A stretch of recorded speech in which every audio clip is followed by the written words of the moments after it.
ইউপিতে একটা recent court case ঘটেছে। এটা হিস্টোরিক ঘটনা। ১৯ বছরের একটি মেয়েকে তার বাবা মা ৪৫ বছরের একটি ছেলের সাথে জোর করে বিয়ে দিয়েছিল। ১৯ বছরের মেয়েটি কিন্তু অন্য একটা ছেলেকে ভালোবাসত, কিন্তু যা হয় এখানে মেয়েদের তো অর্থনৈতিক স্বাধীনতা নেই, ওদের তাদের ডিসিশন নেওয়ারও স্বাধীনতা নেই। তারপর ইউপি মানে কাস্টের ইস্যু তো আছেই। তো যাই হোক, ছেলেটাকে প্রায় ওরকম প্রায় মেয়েটার সাথে বোধহয় ২০ বছরের ২০ না হলে ওরকমই আর কি, মানে ক্লোজ টু ২০ বছরের বেশি এক পুরুষের সাথে বিয়ে দেওয়া হয়। তা মেয়েটি জোর করে তাকে শ্বশুরালয়ে পাঠানো হয়। তা মেয়েটি একদিন শ্বশুরবাড়ি থেকে প্রেমিকের কাছে পালিয়ে যায় এবং প্রেমিকের সাথে একসাথে থাকা শুরু করে দেয়। তো দে স্টার্টেড লিভিং টুগেদার। এইবার তারপর তার বর অবভিয়াসলি থানায় যায় এবং সেই তার প্রেমিকের বিরুদ্ধে মামলা করে, অপহরণের মামলা করে। এবং যা হয়, ইউপির পুলিশ ছেলেটাকে এসে বেধড়ক পিটিয়ে থানায় তুলে দেয়।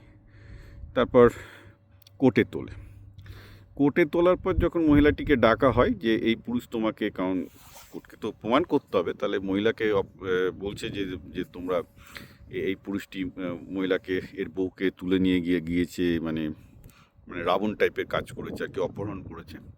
তো মেয়েটাকে যখন বলা হচ্ছে, মেয়েটা বললো না, এটা আমার পরিবার মিথ্যে মামলায় আমার লিভ ইন পার্টনারকে ফাঁসিয়েছে, আমাকে জোর করে বিয়ে দেওয়া হয়েছিল, আমি আমার বরের সাথে থাকতে চাই না, সে আমার থেকে বয়সে অনেক বড়, আমাকে জোর করে বাবা মা বিয়ে দিয়েছে এবং আমি যেহেতু প্রাপ্তবয়স্ক, এটা আমার উপর অন্যায় করা হচ্ছে, আমার লিভ ইন পার্টনারের উপরও অন্যায় করা হচ্ছে।